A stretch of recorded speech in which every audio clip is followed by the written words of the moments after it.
আলাইকুম। আমি ইসলাম কলা বাগানের সামনে। আমি কিন্তু বিবাহিত।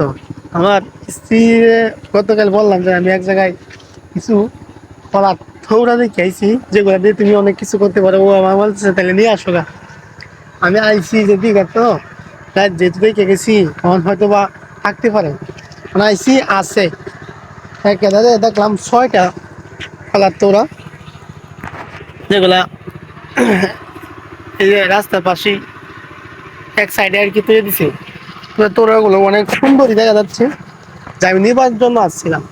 কিন্তু খুব দুঃখ ভারাক্রান্ত মন বলতে হয়, এই তোড়াটির পাশেই কোনো এক আদর্শ মায়ের আদর্শ সন্তান হয়তো বা, যাকে আল্লাহ তালা সৃষ্টি যারা সারা জীব বলছে, মানুষ মানুষ যেমন সৃষ্টির সারা জীব, তেমন সৃষ্টি সবচেয়ে নিকৃষ্ট জীব হোক। না হয় কলা তোড়াগুলো তুইছি তুই পায়খানা বা মলমুক্ত করলে দূরে গিয়ে অন্য কোথাও গিয়ে করতে পারছ। অনেক জায়গা আছে সাইডে, তারপরে এটা নদীর সাইড, অনেক সাইডে অনেক জায়গা আছে। তারপরে আবার প্রত্যেকের বাড়িতে নিশ্চয়ই বাথরুম, কানা বাথরুম তো অবশ্যই আছে, টয়লেট। তো তোর ওই পাশে এই তোর একটা লাস্ট দিক দিয়ে কোনো এক ভদ্র আর কি একটা অভদ্র কাজ করছে, যেটা খুব দুঃখ। মলমুক্ত ত্যাগ করতে গেছে। কষ্টের সাথে বলতে হয় যে আমরা মানুষ সৃষ্টির সেরা জীব, মানুষ সৃষ্টির সেরা জীব, এটা প্রমাণ দিছে ও। আসলে যে আল্লাহ কাল্লাকে মানুষ সৃষ্টির সেরা জীব করছে, ওইটা ওর বিবেক বুদ্ধি, ওর বিত্তে কোনো কমন সেন্সই নাই।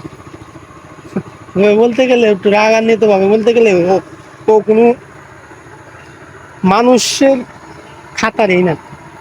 মানুষ তো আল্লাহ সেরা জীব, যেহেতু যা একটা কাজ করবো সবচেয়ে উত্তম কোনো একটা কাজ করবো, এবং কি উত্তম কাজ করে বিদায় আল্লাহ তারে সৃষ্টি সাহায্য করছে। কিন্তু তুই যে একটা কাজ করলি, রাস্তার পাশে মানুষ, এই দিক দিয়ে আবার যাতায়াতের রাস্তা, এই দিক দিয়ে মানুষ যাতায়াতের রাস্তা, এই দিক দিয়ে মানুষ চলচল করে বাজারে যায়, বাড়িতে যায়।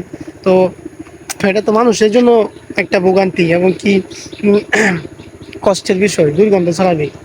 তো আমি বলবো মানুষ যেহেতু সৃষ্টির সেরা জীব, প্রত্যেকে যেন এমন একটা কাজ বা এমন একটা আকলাক ধরে রাখে, যার জন্য মানুষ যে সৃষ্টির সেরা জীব, এটা তার ভিত্তে অনুধাবন করা যায়। সো আমি আশা করব এবং কি সকলকে বলবো যেন প্রত্যেকের স্থান থেকে সৃষ্টির সেরা জীব যে কথাটা, এগুলা বজায় রাখি। আসসালামু আলাইকুম।